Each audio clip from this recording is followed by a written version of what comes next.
Olá, começa agora mais um Canal Rural Entrevista, programa que discute os principais temas do agro no momento. E dando continuação à série especial sobre o Global Agrobusiness Forum, o GAF, evento que vai trazer para o debate temas como ESG, novas tecnologias e mudanças climáticas.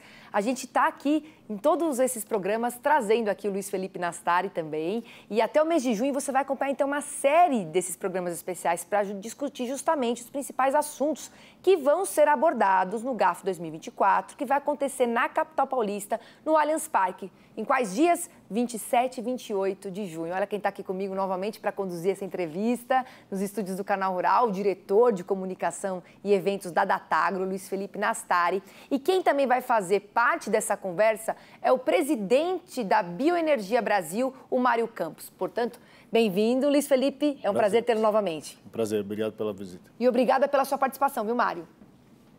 Eu que agradeço, prazer estar aqui com vocês. Mário, eu quero começar contigo para que você me dê um panorama do setor de açúcar, etanol, energia. Como é que a gente está aqui no Brasil? Qual que é a nossa representatividade no exterior? Olha, o setor de bioenergia no Brasil, né, produtor de etanol, de açúcar, de bioeletricidade e mais recentemente agora o biometano, é um setor de uma importância muito grande para a economia brasileira. Nós estamos aí em diversos estados, a gente alia o que há de melhor no Brasil com aquilo que a gente acha que gera valor para o país, que é a agroindustrialização, produzindo energia e produzindo alimentos. O Brasil é o maior produtor de cana-de-açúcar do mundo, nós somos também o maior produtor de açúcar do mundo e o maior exportador desse produto. E também temos uma posição relevante na produção de etanol. Nós não somos o maior produtor, os Estados Unidos hoje alcançou essa marca pela sua dimensão, mas o Brasil é quem tem a maior participação desses combustíveis na sua matriz de transporte. Então, o etanol do Brasil hoje, ele não só agrega o segmento, a cadeia da cana-de-açúcar, mas também agrega a cadeia do milho, né? São duas cadeias muito importantes para o agronegócio brasileiro e, dessa forma, nós temos hoje o Brasil com utilização em larga escala do etanol. Também temos a produção de bioeletricidade, energia elétrica produzida a partir do bagaço de cana na cadeia da cana-de-açúcar. E mais recente, nós tivemos aí já o lançamento de várias plantas de biometano, né? Ou seja, o setor também produzindo o biometano a partir da vinhaça, da torta, de filtro, de rejeitos, né? da produção sucroenergética. Ou seja, é um segmento extremamente importante que gera muitos empregos, que gera muita renda, muitos negócios no interior e junto, né, com outros setores do agronegócio, demonstra como que é importante, né, o segmento para o Brasil, para a sociedade brasileira, esse segmento que está no interior do Brasil, gerando emprego, gerando renda, produzindo alimentos e produzindo energia para o Brasil e para o mundo. Um dado importante, Mário, para te perguntar é, no Brasil, né, qual que é o papel do etanol aqui no Brasil? Quanto do etanol é consumido no ciclo Otto, né, dos combustíveis aqui que a gente tem nas nossas frotas todas, né? Isso eu acho que é um dado super importante, até para entender por que os grandes centros aqui no Brasil não são tão poluídos quanto outros países que têm a mesma tamanho de frota de veículos, né, como São Paulo, por exemplo, ou outras capitais. Então, se você puder falar um pouco, Mário, sobre a importância dessa composição do etanol no nosso dia a dia aqui do consumidor. Excelente pergunta, Luiz Felipe. Bom, o etanol faz parte da vida do brasileiro há muitos anos, né? Esse programa do etanol é da década de 70, onde a partir daquele momento, para dar uma resposta à crise do petróleo, o Brasil desenvolveu o programa chamado à época de Proálcool, né? No início da década de 90, nós tivemos algumas crises que foi solucionada a partir do início dos anos 2000, com o lançamento, mais especificamente em 2003, com o lançamento do veículo bicombustível, veículo Flex. Hoje o veículo Flex tem uma importância muito grande, nós estamos fazendo agora, em 2024, 21 anos, né, de lançamento, representamos aí quase 85% da frota brasileira, ou seja, 85% da frota brasileira pode abastecer etanol pode abastecer com etanol, né? Então, ou seja, e nós temos esse produto espalhado pelo Brasil todo, né? Nós temos mais de 40 mil postos revendedores no Brasil, que são, em geral, né, a grande maioria deles tem uma bomba de etanol onde o consumidor pode abastecer o seu veículo flex com etanol. Então, ou seja, nós temos aí uma importância muito grande porque no Brasil nós temos uma forma de descarbonizar, como você citou, Luiz Felipe, já consolidada, né? O etanol, ele aparece no início como uma alternativa para o petróleo, uma alternativa econômica, mas agora, nos dias atuais, quando a gente fala do grande problema da questão da transição energética, principalmente relacionada às emissões do segmento de transporte, a utilização de biocombustível, em especial o etanol aqui no Brasil, pela sua larga escala, ele nos parece e já apresenta, né, para a sociedade brasileira uma excelente opção de descarbonização. Então, alia duas coisas, aquilo que eu comentei no início, geração de emprego, renda, negócios no campo, a agroindustrialização, geração de valor daquilo que o Brasil produz, e muito eficiente, que é o produto do agro, juntamente com a questão da descarbonização. Então, é um casamento perfeito, né, que a gente tem para o Brasil, e dessa forma, essa grande utilização que nós tivemos, que nós temos e nós podemos até aumentar nos próximos anos, coloca o Brasil como protagonista desses processos e também coloca o Brasil como uma alternativa, ou melhor, modelo brasileiro como uma alternativa a outros países, principalmente países do sul global, né, do hemisfério sul, que também tem capacidade de produção de biocombustíveis. Ô Mário, já aproveitando o gancho, né, então, queria que você contasse um pouco sobre a importância desse programa de lei do combustível do futuro. O combustível do futuro é um programa realmente com esse nome espetacular. Eu brinco, viu, Luiz Felipe, que nós vamos virar daqui a pouco enredo de escola de samba com esse nome. E ele tem uma importância muito grande porque ele prepara o Brasil para o futuro dos combustíveis. E, claro, utilizando aquilo que a gente mais tem como vocação brasileira, que são os produtos do agro, com a produção de combustíveis a partir de resíduos. Então, o Combustível do Futuro é um programa amplo que trata de diversas cadeias do agro aqui no Brasil e diversas oportunidades para o Brasil em diversos segmentos. Então, vamos separar em alguns pontos importantes. A primeira delas é a questão da mistura do etanol na gasolina. O país consolidado, desde a década de 70, aliás, bem antes nós já tínhamos exemplo disso, com a utilização de etanol na gasolina brasileira, e nós estamos elevando a possibilidade de ir até 35%. É claro que o setor hoje e o governo prepara e trabalha com o percentual de 30%. Ele trata também do combustível de aviação, que já foi citado aí pelo Luiz Felipe, né? O que a gente chama de SAF. O SAF é a alternativa do segmento de aviação para a descarbonização. É uma forma deles produzirem, da gente produzir bioquerosene de aviação para misturar no querosene convencional. E ele trata de um mandato desse SAF que vai possibilitar a atração de investimentos. É muito importante que o Brasil trabalhe para a produção desse SAF. E esse SAF, obviamente, tem algumas rotas importantes. A rota utilizando etanol, a rota utilizando óleo vegetal, ou seja, agregando ainda mais valor a essas cadeias do agro que a gente tem. Eu digo que é um projeto de lei estruturante. Passou na Câmara, vai para o Senado e a gente espera que em pouco tempo a gente possa ter esse projeto de lei aprovado no Congresso Nacional. E tem um nome excelente, né? Porque já diz tudo no nome, né? O combustível do futuro é o que a gente tem que ter daqui para frente, é uma meta, é um plano, é um projeto que tem que começar agora. Olha, a gente vai para um rápido intervalo, mas vocês segurem aí um pouquinho que daqui a pouco a gente volta com mais papo aqui do Canal Rural Entrevista.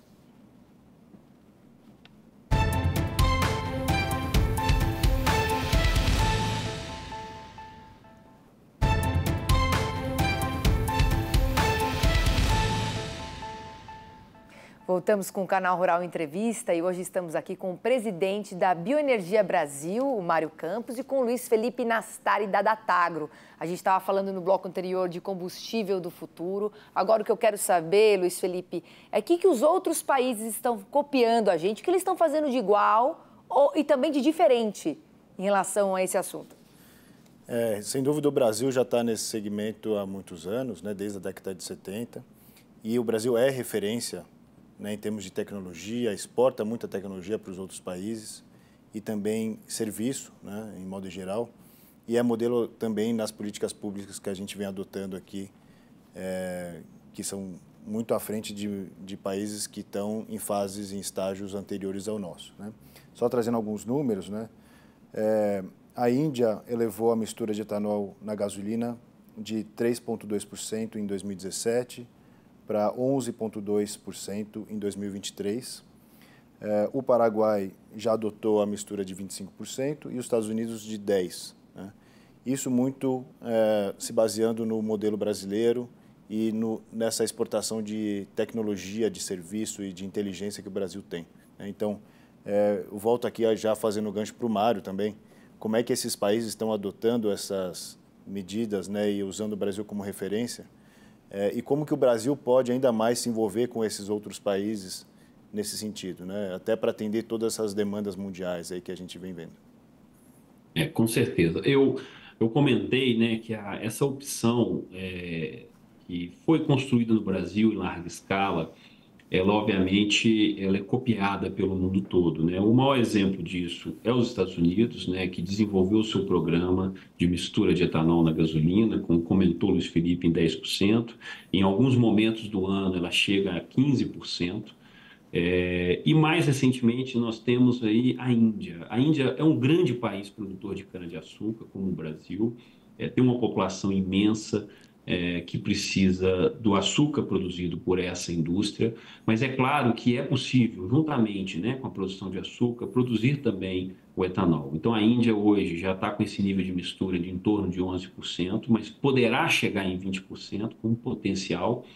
E outros países também têm adotado essa mistura. O Luiz Felipe citou o Paraguai, e outros, a gente já tem um mapeamento, são mais de 40 países do mundo que utilizam de alguma forma a mistura de etanol na sua gasolina. Aqui na nossa América Latina, vários países adotam essa mistura, nós temos também ali na Ásia vários países que possibilitam isso. Isso por quê? Porque a gente tem uma cadeia integrada, uma cadeia que é possível você produzir sempre alimento junto com energia, né? Então, de fato, a gente tem essa possibilidade. Agora, não adianta nada a gente produzir esse produto e esse produto não ser consumido nos veículos, né? Então, o etanol, ele é uma opção, assim, ele tem uma característica que ele ajuda em vários pontos a questão da sua utilização como combustível, né? Ele tem uma octanagem maior, ou seja, ele melhora a qualidade da gasolina ofertada nesse país, assim como no Brasil, né? O Brasil adota a mistura de 27%, caminhando aí para 30%.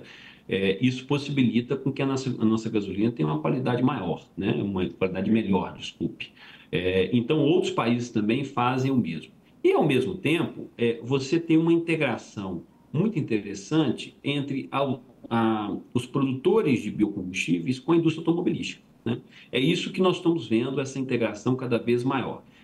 Esse segmento automobilístico tem passado por uma das suas maiores revoluções nos últimos anos. Então, é muito importante que a gente entenda o que está acontecendo e, é claro, sugira e promova as melhorias e as necessidades de acordo com os interesses dessa indústria automobilística, que busca a questão da descarbonização como objetivo maior, juntamente com a produção de uma alternativa, né, aos combustíveis fósseis, como é o etanol e outros biocombustíveis. Agora, a gente fala muito dessa história da aceleração da transição energética, né? Que é algo que é muito urgente, porque as mudanças climáticas estão evidentes, a gente está vivendo isso todos os dias, né? Com eventos extremos, não só no Brasil, como no mundo, né? Ondas de calor, tempestades severas. Agora, eu queria perguntar aqui para o Mário, a gente fala de acelerar esse processo, agora, aproximar instituições para financiar também essa transição é um caminho, porque precisa de muito dinheiro para ser investido. É muito dinheiro para a gente conseguir chegar nesse patamar. Então, qual que seria a solução que você enxerga aí num curto, médio até longo prazo? Olha, o Brasil, até uma notícia importante a todos que estão nos assistindo. Nós já estamos prontos para fazer isso. Aliás, nós já fizemos boa parte do que outros países estão buscando fazer, né? Então, ao ter a produção e a utilização em larga escala na matriz de transporte, o Brasil já promoveu essa descarbonização muito à frente dos demais países. Então, nós lançamos agora o setor, juntamente com toda a cadeia de fabricantes de veículos, autopeças, junto com os trabalhadores também, que são extremamente importantes, um movimento que chama Mobilidade Baixo Carbono para o Brasil.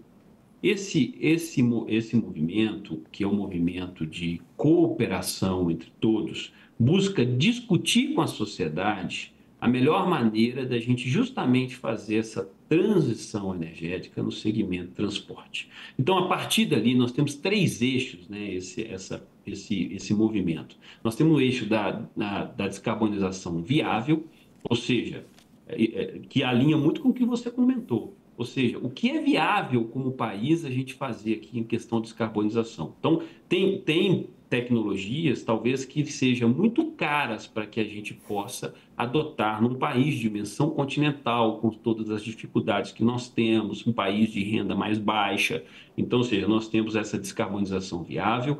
Um outro ponto muito importante, que é a questão da neoindustrialização. Lembra que eu comentei sobre a agroindustrialização? Ou seja, a gente precisa entender que esse segmento, né, da agroindustrialização, juntamente com o segmento do setor, segmento de automóveis, que tem um cadeamento para trás importantíssimo, eles precisam caminhar juntos no sentido da gente ter produção local. Então, a gente está chamando isso da neoindustrialização bioelétrica.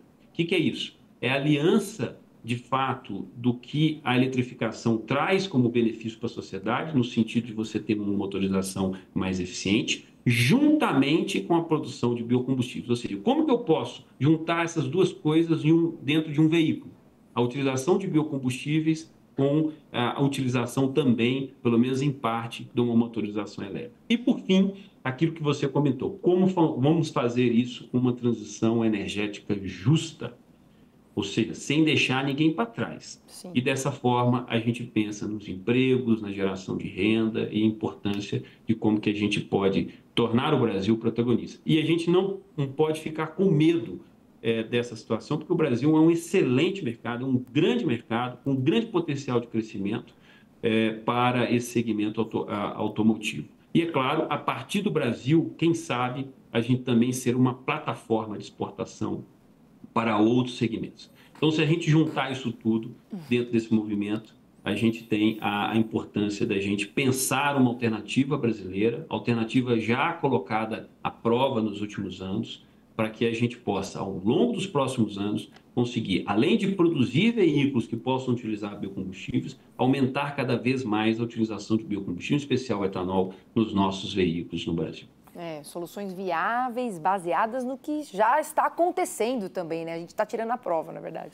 Ô, Mário, você comentou muito sobre mobilidade, né? Conta um pouco para a gente qual que vai ser o futuro do etanol frente a essa eletrificação do setor automobilístico, né? Como é que vai ficar esse modelo que está se construindo e esse entendimento do uso de hidrogênio também, né, para a mobilidade? Como é que está essa história? Olha, Luiz Felipe, o projeto de lei Combustível do Futuro, ele traz uma situação muito interessante para o Brasil. O Brasil vai ser o primeiro país do mundo a adotar análise de ciclo de vida como análise para emissões no setor de transporte. O que quer dizer isso? Hoje, quando eu vou analisar quanto que um veículo ele emite, eu vou lá no veículo, tem um cano de descarga, faço a contagem, olha, aquele veículo emite X gramas de CO2 por megajoule, que é uma unidade de medida, ou por quilômetro, depende como você quer medir, tá certo? Agora, um veículo elétrico não tem cano de descarga, então a emissão em tese, né, seria zero. Ocorre que você tem toda uma estrutura produtiva da produção dos equipamentos que estão ali dentro daquele veículo, da energia que está sendo inserida naquele veículo, ou seja, a gente tem que analisar por completo esse processo. Como você citou, Luiz Felipe, onde é que nós queremos chegar? Se a gente considerar de tecnologias possíveis para o futuro, que tragam também essa condição de eficiência e de descarbonização, o hidrogênio também nos parece, ou aparece, como uma forma também muito interessante. E aí, novamente, o etanol passa a ser protagonista desse processo, porque o etanol tem várias moléculas de hidrogênio dentro da sua estrutura, podendo ser uma excelente ofertante, um excelente ofertante de hidrogênio para esses mecanismos. Luiz Felipe, com certeza tem mais conversa pela frente, por isso que nós vamos ter outros programas, mas eu quero agradecer o Mário, agradecer também o Luiz Felipe mais uma vez. Sim, foi um prazer tê-los aqui no Canal Rural Entrevista. E olha, gente, o Canal Rural Entrevista especial Global Agrobusiness Forum vai terminando. Quero agradecer também a sua audiência e você pode rever este e outros programas da série lá no YouTube do Canal Rural. Obrigada e até a próxima. Obrigada.